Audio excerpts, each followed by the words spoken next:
Hi, welcome to all our listeners to another episode of Dad's Planning Politics. It's Frederica, Mark, and today we're welcoming Kylea Tink. So our podcast, for anyone who hasn't listened before, is basically a humble little attempt at talking about current events and everything that's going on in the day. We do it once a week. I am an international relations political science student based in Canberra, and my dad is a technology professional with a keen interest in politics, as a lot of them seem to have. So, Dad, if you want to take it away. Thanks, Freddie, and welcome, Kylea. Lovely to have you here. We've got a very special guest today on Dad's Planning Politics, Kylea Tink, who is many things, but has been a business leader, a mother of three, up until recently was the Community Independent MP for our seat of North Sydney, where we live, since May 22, in fact. Time goes quickly. And now since the redistribution and North Sydney has gone away, Kylea is now a director of the Community Independence Movement, and we'll talk more about that in the podcast. But Kylea, it's so lovely to have you here with us today. Thank you for joining us. It's really lovely to be here, Mark and Freddie, and I'm really looking forward to the conversation. Question, I think, then. Yes. So Kylea, first question is, what are the best and worst things about your experiences of being the MP for North Sydney over the past few years?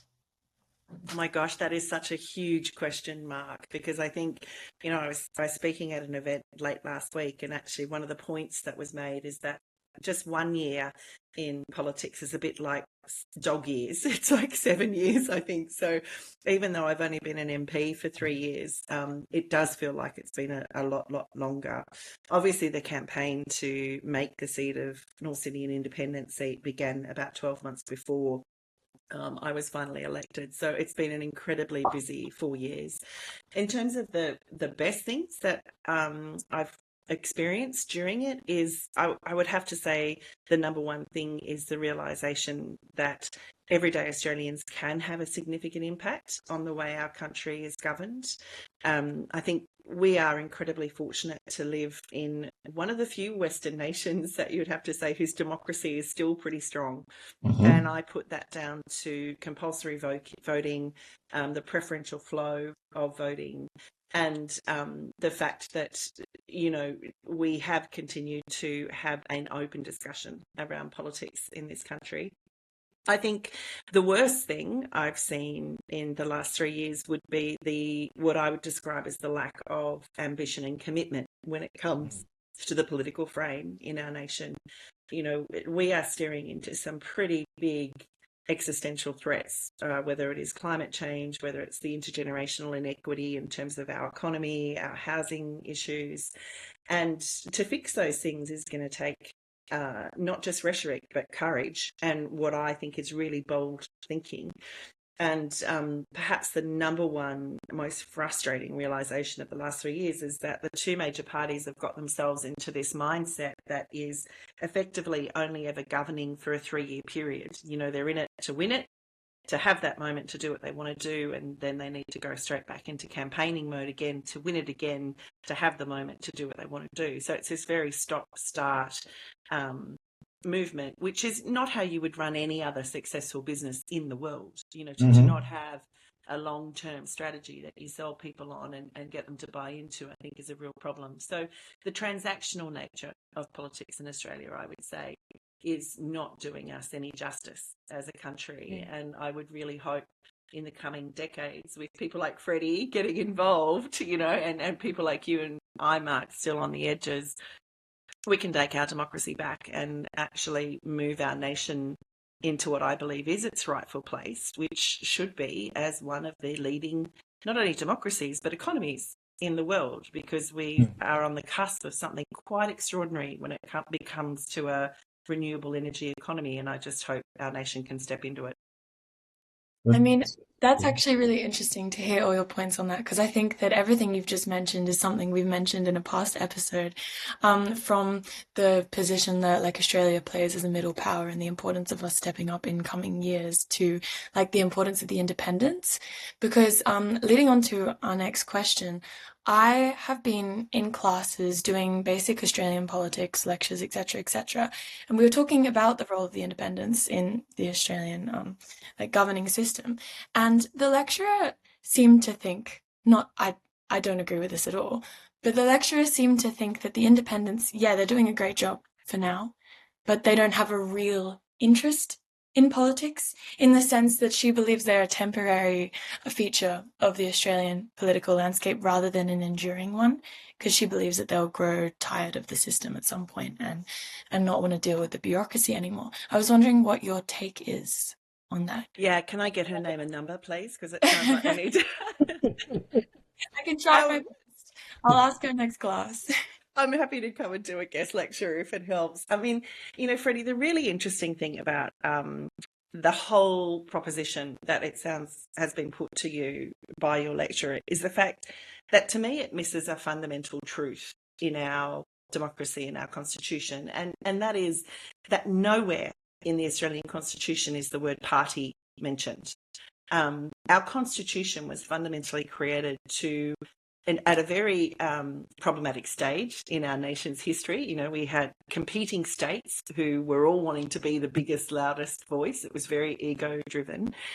But at the foundation of those negotiations was the idea that the way to equality across our nation was that every community should have the right to elect somebody that represented them and their values and their ambitions, and to have the power to send that person to a common meeting place. Now, with that as our foundation, the truth of the matter is the independents are the closest thing that we have to the original idea of how our democracy would operate. And, while they have been a long-term feature of our parliamentary system, we've, been a federated nation now for 124 years. It is only in the last sort of decade that really there is this growing momentum to not just send an independent to be a voice in and of itself for the community, but to send an independent who is also capable of working with other independents to actually become a voice for our country. And I think that's the key difference in what we've seen happen since 2013, when Cathy McGowan was first elected, through to 2022, where we had, the election of the largest crossbench in the history of Australian politics. And the counter argument to your lecturer's point, I would suggest, is the fact that coming into the 2025 election, there were actually 50 electorates across the country who had already mobilised and said they wanted to see a community independent run in the 2025 election. Now, of those electorates, 38 found a candidate. And so there are 38 community independents running this time around. That's 1 in 4 electorates will have the chance to vote for a community independent. And I only see that getting bigger because I am already talking to communities who are saying they want to run a community independent in 2028. So, I don't think it is a gross exaggeration to say I sincerely believe we could see a point in this nation where 151 seats have a community independent running.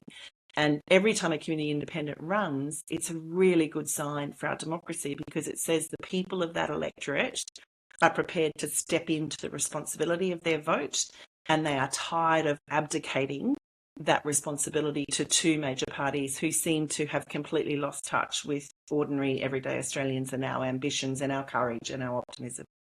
Wow. Yeah, that's amazing. I think I got chills as you went through that. I can understand why they appointed you as the director of the community independence if you're that inspirational just on our podcast. Think of what you could do.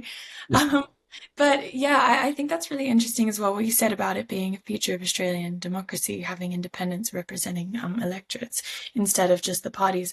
Because I think that you can say that that's a feature of democracy itself. And maybe that's why we're at this state in the world right now where autocracies are gaining more power than they were before, and democratization is completely reversing. Like countries are losing all their faith in the system. And maybe if we had a system similar to what you're describing, where there's individuals representing electorates rather than parties trying to gain like political sway, and power. It all comes down to power, really, right? Maybe the world would be a much better place than it is right now. And maybe all those existential threats we'd actually be working towards fixing rather than just out of sight, out of mind. But no, that's Hey, really interesting. Kylie, a follow-on question for your discussion just there. With some of the funding challenges to the independents, do you see the independents joining some sort of party structure in the future or remaining the way it is? Yeah, look, I don't know what the future holds, Mark. What I think we can say with absolute confidence is that the legislation that the two major parties colluded to pass through Hmm. Parliament in the dying days of the 47th Parliament, the purpose of that legislation was to stymie this movement. There is no other justification for it. And in fact, when you dig under the basics of that, there are some very offensive pieces of content in that legislation that do seek to embed the two-party advantage, and actually, even more offensively, seek to give even more of the public purse to the two major parties. So I think I don't mind saying, there is already talk about how when that legislation comes to be, how can a movement like this one continue to not just survive, but thrive? Prosper, yeah. Yeah, and I think that will be the real challenge for people like myself who, no longer sit in a seat, but I am really committed to seeing this movement be given the momentum and the support that it needs. Will it ever become a party per se in what we understand today as a Yes. traditional structure of a party?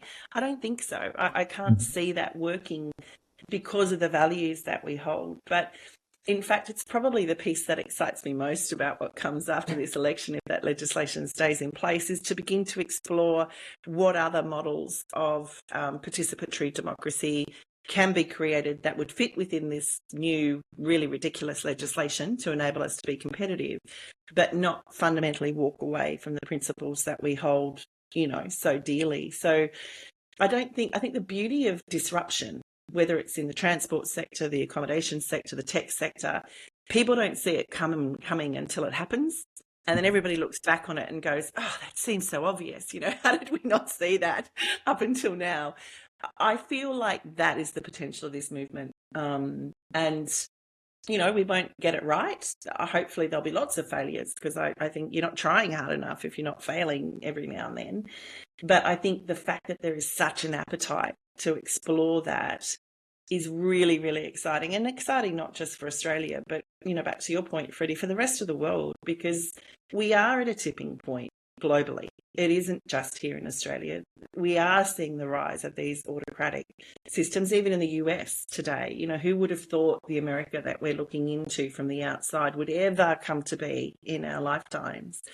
And so for that to not become the norm, good people must stand up and say, we will not let that happen here, and we will not accept it on the global stage. And I think that's what the community independent movement is in Australia. Fantastic. And one other just follow-on question before we move on. Why do you think it's taken so long to move to a longer term?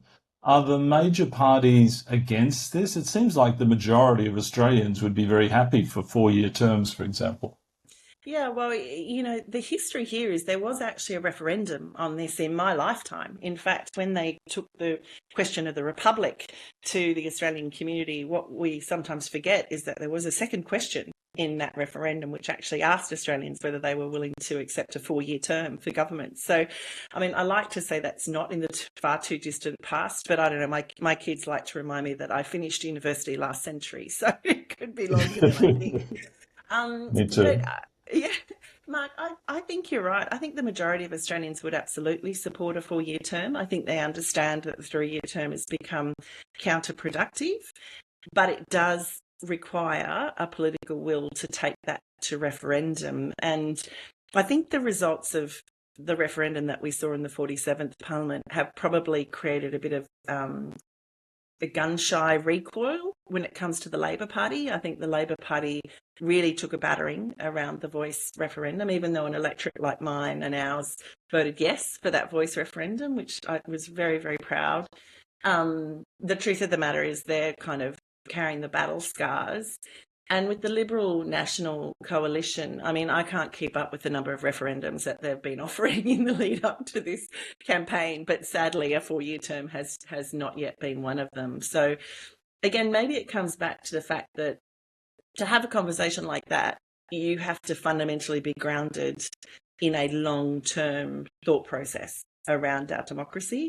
Whereas, to Freddie's point, that long-term thinking is just not there at the moment. It is about power and control. And in fact, in this last term, when I was having conversations that were somewhat frustrated with members of the Labor government, where I was pushing them to go further and harder, particularly around climate laws, the response I got back consistently was, well, Kylie, we can't do anything if we're not in government. So we must maintain power and control, and therefore we will only go as fast as we believe we can go to maintain power and control. That always seems to be the argument, doesn't it?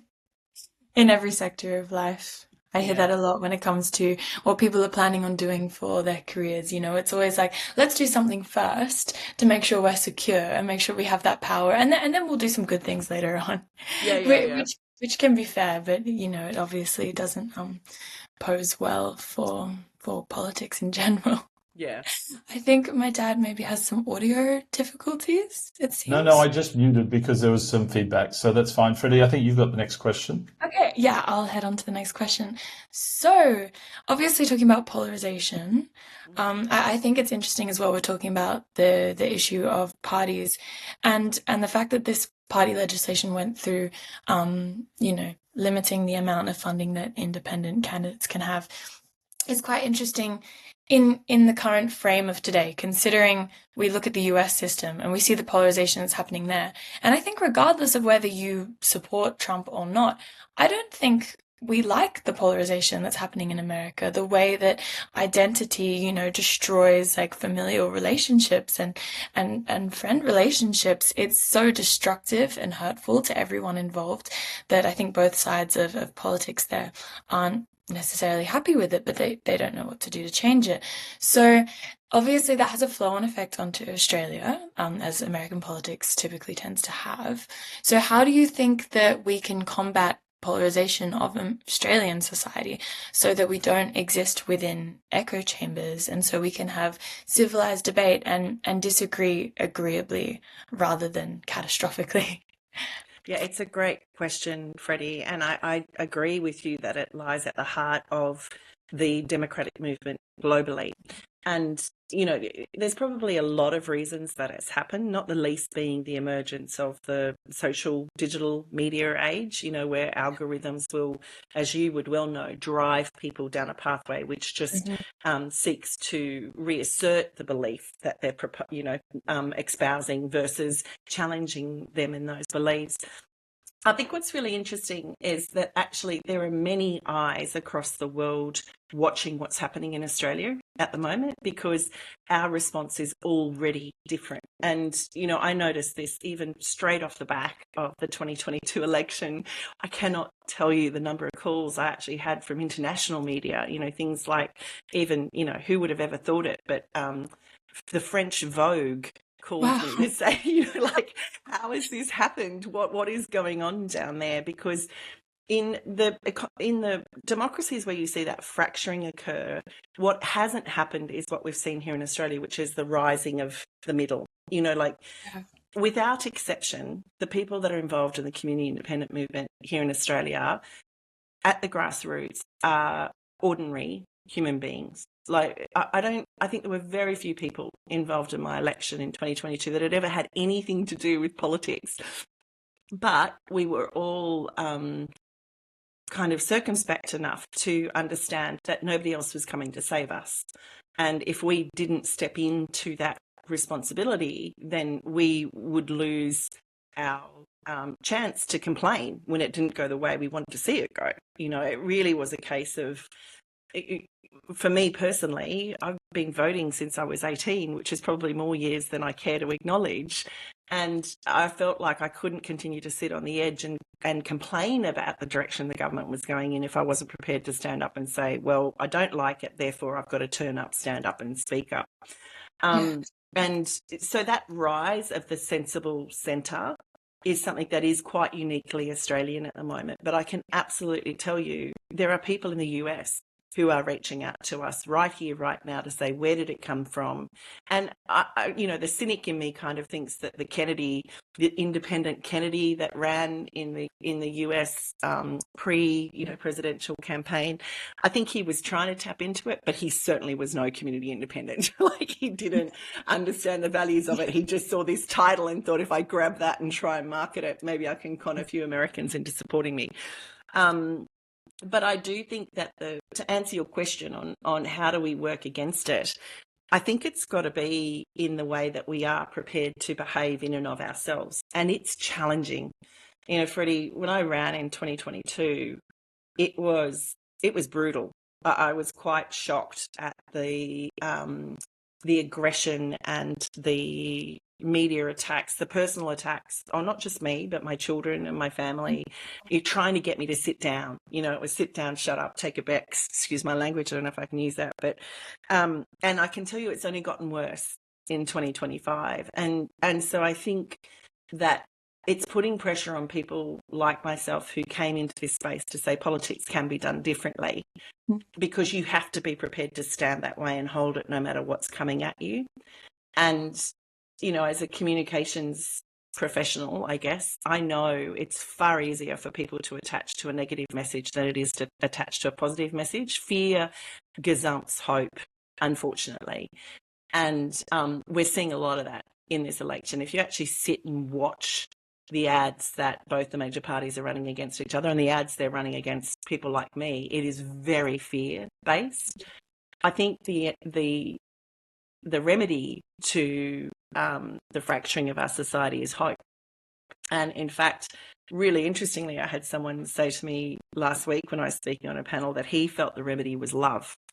Now, that's probably something that comes from the 1970s flower child era, which you certainly went around for, Freddie, but he might be onto something there, because I think ultimately when you've got people screaming at you and threatening you and yelling at you, your choice is either to respond with a similar energy or to kind of try and see them through the eyes of someone who can kind of go, you're doing that because you're frightened. I'm challenging your status quo. You don't like it. You're trying to intimidate me, but I can get that. That's your thing. I'm not changing who I am. But it is, I know on more than one occasion during the 47th Parliament, the debate actually was around how do we create space to have debates where we can agree to disagree respectfully. Because if we get stuck in an environment where it has to be groupthink all the time and anybody who deviates from that is punished or burnt at the stake or, whatever, we will fail, because the only way forward is through controversy and debate and working to come to consensus. So, but yeah, I'm excited because I actually, as I said, I know there are other democracies currently watching Australia to see how this movement grows and looking to emulate it in the future. So maybe in your life, Freddie, you'll see community independence running in the US for the American president, and you'll be able to say, I was there when that took off on the ground in Australia. Can only hope that we get to the point where Australia influences the US to the point that US influences Australia. Yeah. It'd really be a remarkable day. Kylie, I was just reflecting, well done for dealing with all of that and all that, negative communication, etc. I was just thinking, how do people remain resilient, right? Because the majority of people go into politics to do the right thing by the country and contribute. But it must be somewhat soul destroying sometimes when you get so much negative feedback. I mean, there's a lot of positive, I'm sure, but how do you deal with that? Mark, it's a really good question, actually. And I confess, at this point in my life, I'm able to reflect. I'm a very different person to the person that ran in 2021 and 2022. I think the things I have learnt about human behaviour and the media environment in Australia and the power of vested interests probably has knocked the stuffing out of me a bit, if I'm completely honest. But I think for me, this might sound kitsch, but honestly, my resilience has been my kids, in terms of the only reason and my my deep understanding of why I said yes when North Sydney's Independent asked me to run, it was never about me. I can honestly say that it was never about me. It was not, I didn't think I had all the answers or I was smarter than anybody else or, but I had two things. One, I really had this like unbiting deep sense that I wanted to be able to look my kids in the eye and their kids and be able to say I did everything I possibly could in the lifetime I was given here to try and leave them a better place. And the second piece of it was I really believed in the people around me who wanted me to do it, my community, they weren't doing it for the wrong reasons. They were doing it for the right reasons. So I was actually in Queensland recently trying to support the community independents that were running up there. And one of the points I made is I can guarantee you anybody who runs as a community independent is an incredibly courageous person. Doesn't mean they're bullshit. Doesn't mean they're particularly overconfident, but they have courage in bucket loads. But as I said to this one group, those reserves will be sorely tested and probably completely depleted at some point in the campaign. But every person that stands around that candidate as part of the community independent is a little courage battery. And I kind of had said to those who support the candidate, you need to turn up when the candidate's tired and beaten and, just worn out. You need to understand that just as you've chosen them, they've chosen you. And that compact between community and candidate, I think, brings a whole new level of intent to this experience of democracy. So, yeah, it is very different. And, Mark, I feel in some ways the experience I've had is so unique. That seat, 124-year-old seat, we finally win it. I'm the first woman to ever represent it. I'm only the second independent to ever represent it.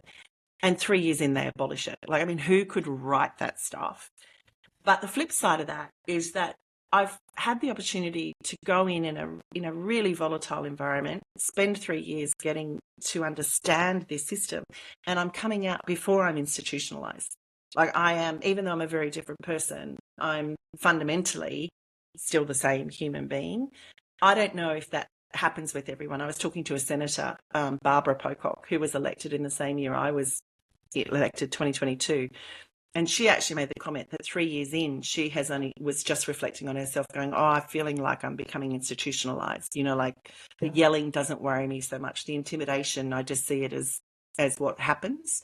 So her comment to me was, I envy you having that opportunity to leave before you're institutionalized, because you can continue to hold what is quite a pure mirror up to the system and go, yeah, this is where it's broken. I haven't stopped seeing the ugly bits. I see the positive bits. And I think, if there's one thing I would say, it's that there is a huge amount of opportunity in our political system and parliamentary environment in Australia. And that should excite every single Australian.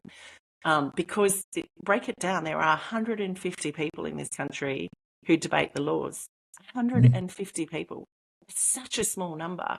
Yeah. And every one of us has the capacity to influence one of those 150 people. It's whether they listen to us and whether they choose to give their loyalty to us first or a party first. That really decides then what goes on in the chamber. So, yeah, it's pretty exciting, and I'm hopeful that I can continue to advocate around the edges of that to push for change. Well, Kylie, thank you on behalf of all the residents and citizens of North Sydney. It's been fantastic that you won and you contributed. It kind of sucks that the redistribution happened, but these things happen in life. And I love the way you're turning it into a new opportunity to help the community independents around the country. It's fantastic. Just moving on. Can I just, before you go on to the next question, no, I just wanted to say, to do with that, thank you for being that pillar of hope that you were talking about, because you have, I think, really become that for the community.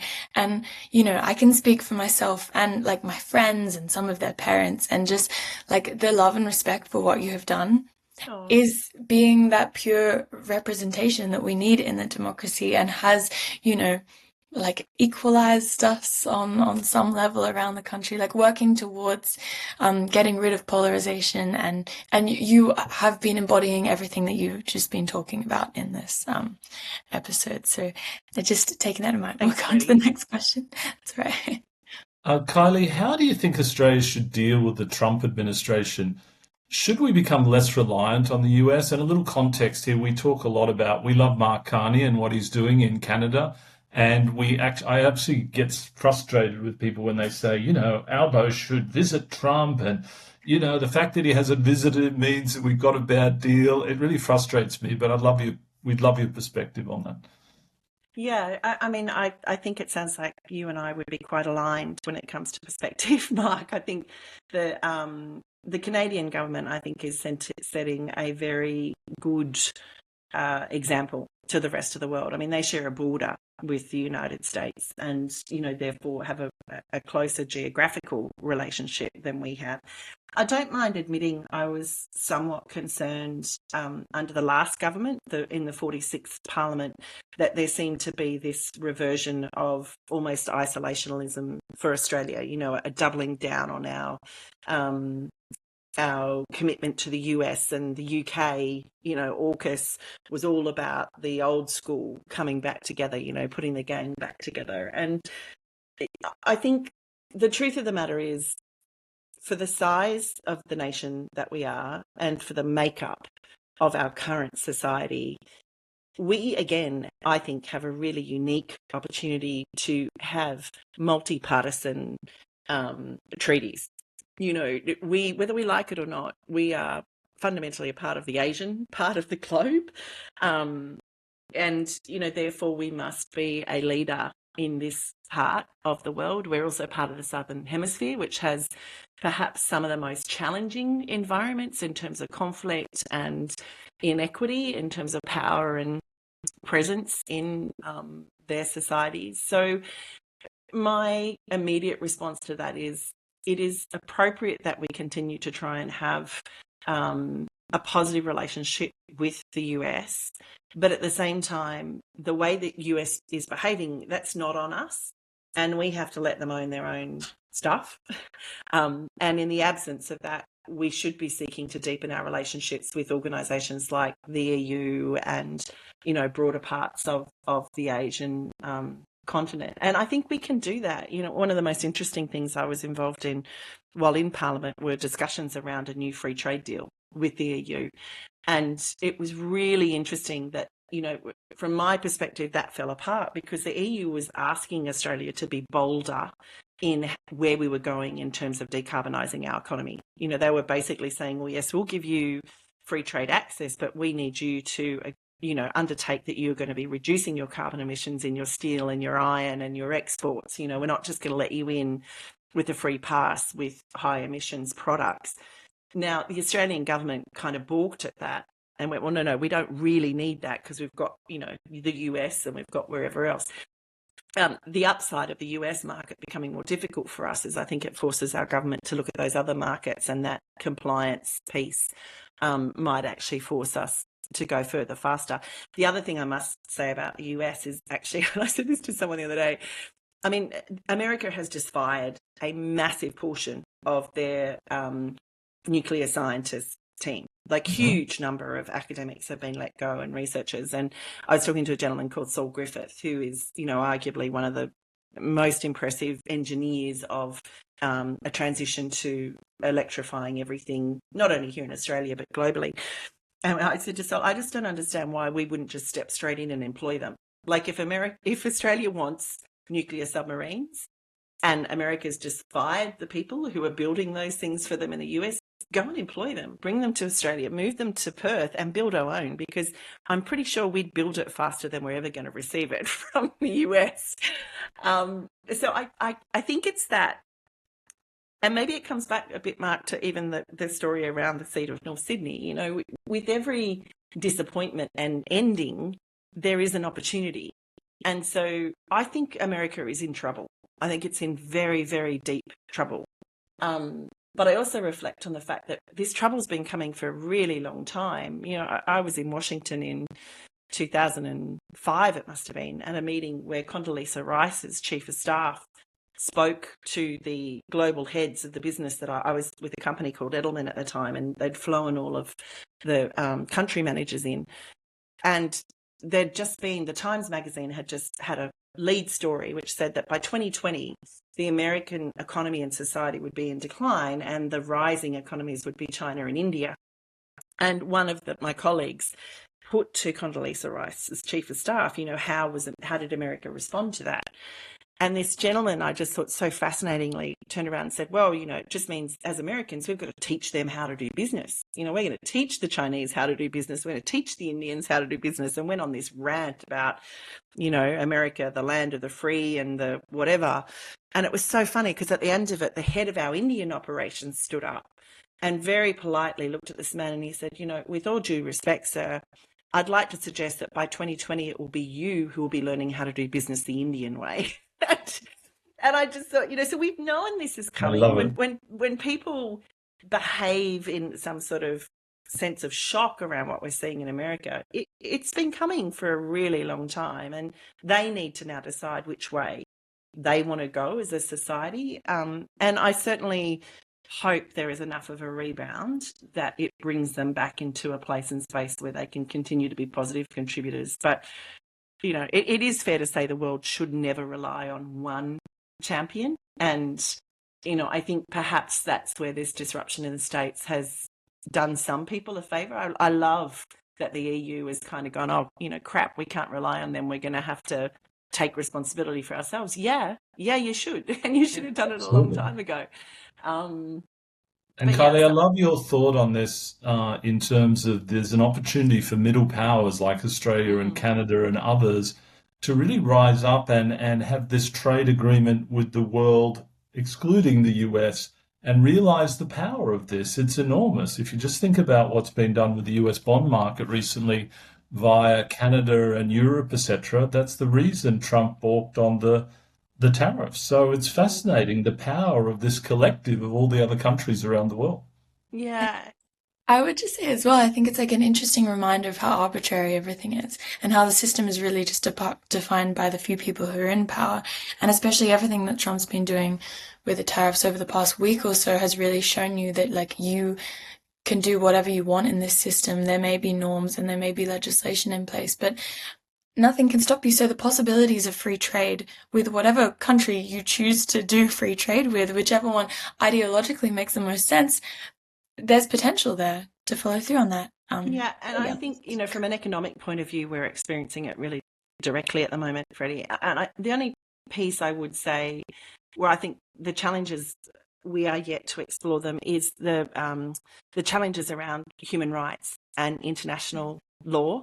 And I think that is a particular place that we're going to need to focus more in the coming years because, we went through a period as a species in the early 20th century where we did everything we could to destroy each other through the First World War, the Second World War, the Korean War, the Vietnam War.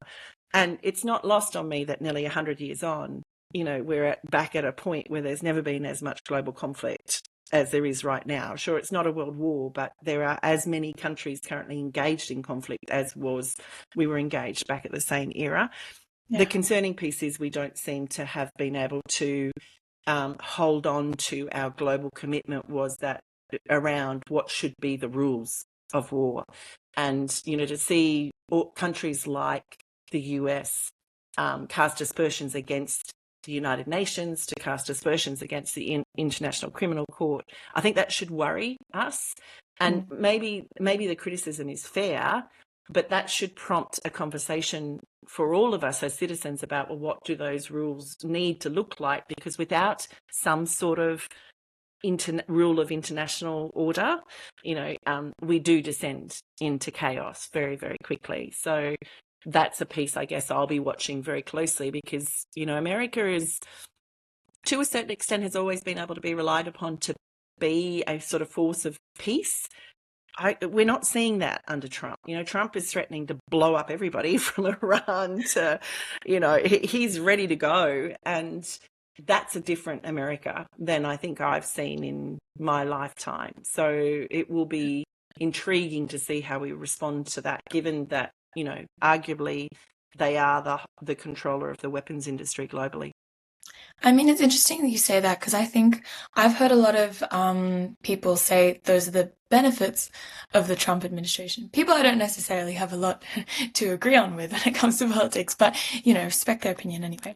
Yeah. That the benefits are that he is putting the EU and other countries in a position where they have to fend for themselves, and they should have been doing this from the beginning. And so people say, look at what he's doing there. It's just a test. He's sending them out on their own, and then he'll come back and they'll all be mates again. But I think it's that disregard of what's really happening. Everyone has horse blinders on, thinking that since America has always been this way in living memory, for most of us, then they will continue to be this way. But the system is far more arbitrary than they think it is. So it's interesting how that will play out. And I also Mm. think with America, it's been interesting to see how they've gone from this global police force, they would call themselves, to what they are today. It is a self-fulfilling prophecy, as you were talking about, because their inability to see how the world is changing around them, and the way that they always look inwards and have such a strong national identity, and don't cooperate as much with other regions, or maybe have as many programs like Erasmus, for example, like in the EU, how different citizens move to different countries and they have the experience and maybe they move there for the rest of their lives. The US isn't doing that with South America, and they never have, because the only true place to live, the only respectful place to live, has always been the United States of America. So maybe that's what has led them into this position. But no, it's really interesting to hear your take on that. So well Freddie, said. do you... Oh, Go sorry, Mark. I was ahead. just going to say the first time I traveled to America, because the company I mentioned earlier is an American company, less than 3% of Americans had a passport. And in fact, most people, when I said I was from Australia, said, oh, yeah, that's that country next to Germany. So I think that's changed. But I think the piece we sometimes overlook as people outside America is that it's called the United States of America because that's how they see themselves. They are not one nation. They are Mm. 51, 52, I don't know what it is, but they are separate states who have agreed to pull together to form, this entity called the Mm. United States. And so, yeah, I think it is, until you spend time there or working with them directly, or, it's wrong to assume they think. And, we all think differently, The but it same. would, Yeah. yeah, I think you make a really, really good point, Freddie. And it will resettle, but to your point, Mark, I think the opportunities for us as middle power is huge, and I just hope we can step into it. Well, if you think about the hollowing out of the United Nations as well, the lack of funding, USAID and there's really a test for the rest of the world. Do we still 100%. want that order and that United Nations organization, which I think is vitally important, but the US established that and are now no longer interested. So again, there's a sense that it may not be make America great again, it may be make the rest of the world great again, because people need to really step up and take control, which they haven't had to do for a long time. Yep. Hey, I'm conscious of time. Freddie, do you want to ask the last question to Kylie? Yeah, of course. We wanted to finish off with something a little bit more positive. Mhm. We were just wondering what your personal plans are for the future. So obviously you're now this director of the Community Independence, but where do you think that will go from there? And what other things are you planning on doing? Any holidays or I wish there was a holiday, Freddie. yeah. It's really interesting, actually. I mean, you know, working as an MP is a very bizarre experience because you don't have an employment contract. So you're appointed to the role once the day you win the polls. And then in my case, I lost my job the day the election was called. And I had no line of sight on when that would happen or how that would take place. So, my plans at the moment are very much focused on short term, medium term, and longer term. So short term, I'm very committed to the community independent, movement, and it's really lovely to be able to join the team at the Community Independent Project. They've been around for a long time. They set themselves up in 2021, and I've just joined voluntarily as a board director for them to help them raise the profile of what they're doing. So, and that gives me a great opportunity to work with these 38 candidates that are running in the 2025 election. They're all really, really good people. So whatever I can do to help them and their communities get the best outcome for themselves in this next election, I'll do that. On the other side of that, though, I need to find what's next for me, and it will definitely involve work because I have a mortgage that I, need to pay off, and I kind of feel like it might involve a return for me back to the commercial sector, to be honest, for a little while. I feel like I've probably got another executive role in me before I then potentially turn to boards and broader strategic advice. I'm particularly interested in the capacity of those with a lot of money to do far more good. And so when I talk about that, I'm talking about things like the superannuation sector, for example. There are trillions of dollars invested in super here in Australia. What would it take to unlock that investment to actually redirect back towards the housing crisis we face at the moment? What's going on in the banking sector in Australia, because it's probably the one place I've never really worked. I've never really worked at that intersection between finance and social impact. So at the moment, that's what I'm kind of thinking. But I will continue to try and work within the community independent movement to answer, the question that your dad asked earlier, what happens next? Because I really would like to see a space and a place where you could have somebody like Allegra Spender as the Treasurer or Monique Ryan as the Health Minister. And to get us to that sort of place, we're going to have to continue to push our government system. Do I think I'll ever return to politics? Never say never, but the chances, are probably slim at this point in time. But I'm awfully grateful for the experience I've had, and I think I've put my kids off politics for life, so I've probably done enough good and bad in the same breath. We'll see. But yeah, I always tell my kids, my plan originally was to try and do at least 3 terms as the member for North Sydney.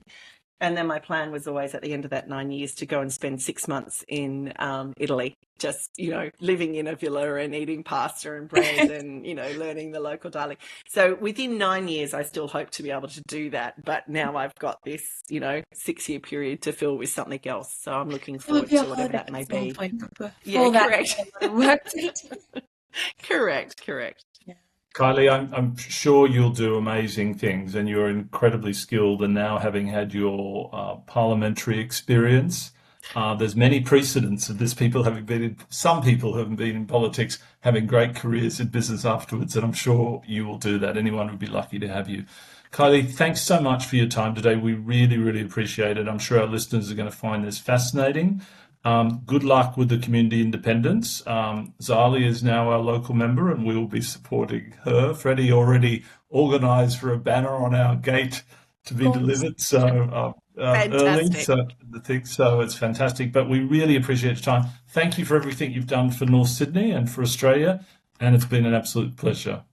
So great to talk to you both, and thank you for continuing to do the work to actually have exactly the sort of conversations we need to have. I think we need to do more about civic education in Australia, and chats like this are so important in that process. So thank you, Mark. You've been connected to the movement in North Sydney for a really long time, so thank you for that personal support. And Freddie, I look forward to seeing you run as a community independent in some point in time. I'll be right here in your corner. I mean, if I have support from you, then maybe I'll have to do it. Bring it on. Thanks, Kylie. You have a lovely day. Thanks, Freddie. Thanks, Bye. guys. Bye.